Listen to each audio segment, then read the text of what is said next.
Finally, the psychological factors, the factors that influences the inner self of an individual. Psychological influence partly determine people's general behavior and thus influence his behavior as a consumer.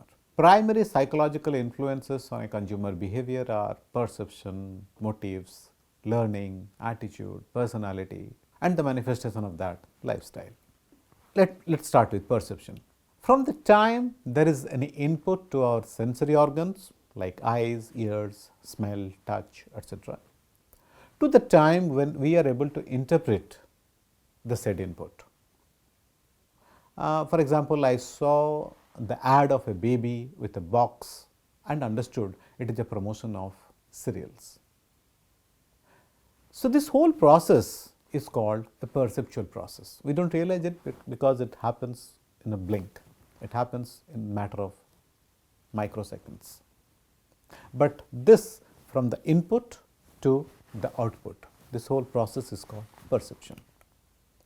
So, it involves the perceptual selection, which is the choice of what you are internalizing.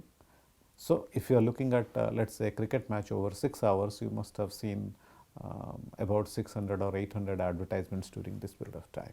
You have not remembered all of them, maybe some of them you have focused and some of them you have internalized without actually thinking about it. So, this is the perceptual selection part. Then the perceptual organization, what you have selected or the what input that is there to your sensory organs, how it is organized in your memory, how it is arranged in your memory, that is perceptual organization. And finally, perceptual interpretation, that is giving meaning to the input in the memory based on previously stored information, that is your past experience. If you have never seen a baby and if you have never seen babies having food, unlikely, but theoretically, if you have never seen that, so by looking at the advertisement of a baby with a box, you are unlikely to interpret it as an advertisement for cereals. It is as simple as that.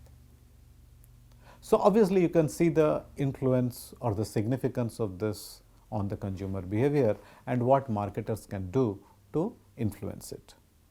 They can create promotional packages so that it is selected to be internalized.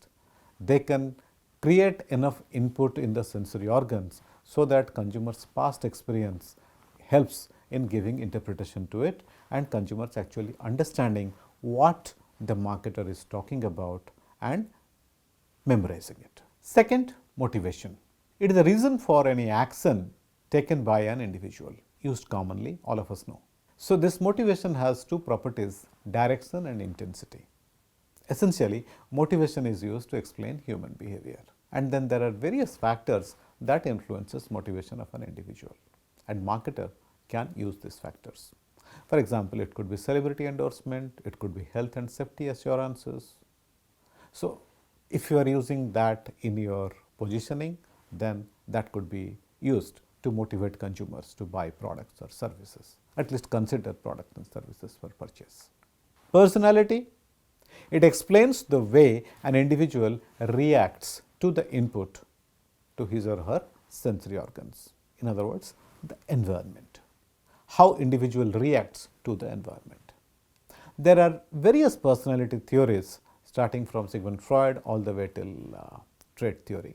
Multiple theories are there regarding development and constituents of personality. We are not going into that currently. What I will focus upon is many personality traits have their significance in appreciating consumers' choice regarding any product or service. For example, an innovative personality is likely to experiment with new products and services and new ideas, whereas a dogmatic personality is likely to reject any newness and go for something that always has been tried and tested. Then it is learning. As you know, all of us learn, you are also learning. Learning highlights the impact of your past experiences on your future decision making. Consumers can learn by repetition, by natural instinct, or by cognitive processes, that is thinking and observing. Well, it is possible to try a new shirt and visualize how you look on your new looks. It is not really possible to try out a new menthol shampoo in the store before buying.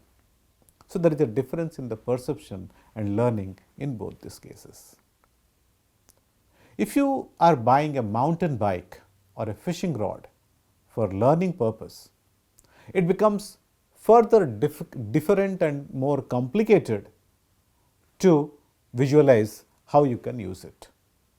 So, again consumers have to use their cognitive process and the thinking process to evaluate this or to see how they can use it.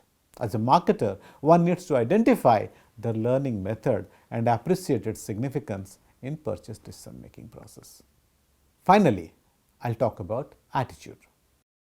Attitude is the predisposition towards any product or service, and it provides a clear indication regarding the purchase intention of any consumer. The various theories regarding the constitution of attitude and the models of attitude change that are there.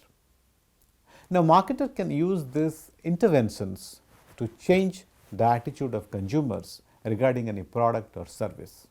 For example, if consumers find a 3D movie ticket too expensive, one can highlight the luxury experience and exclusivity and appeal to the esteem of the consumer to change his attitude. So, here we identify what are the constituents of the attitude and try to manipulate that to create a new attitude, to create a new predisposition.